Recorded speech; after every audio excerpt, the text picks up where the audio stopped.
టై కట్టుకోవడం కూడా రాని వాళ్ళు ఎందుకు పనికి వస్తారా మీరు? నాకు ఈ టై కట్టుకోవడం కన్నా ఆ ప్రాబ్లం సాల్వ్ చేయడం ఈజీగా ఉంది సార్. Shut up! అయితే ఒక బెట్, నువ్వు ఈ ప్రాబ్లం సాల్వ్ చేస్తే కాలేజీలో ఉన్న నాళ్ళు నువ్వు టై కట్టుకోకుండా ఉండేలా మేనేజ్మెంట్కి చెప్పి నేను మేనేజ్ చేస్తా. I'm ready sir.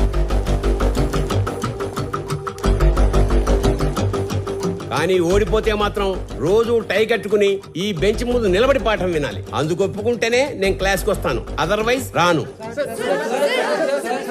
Okay sir.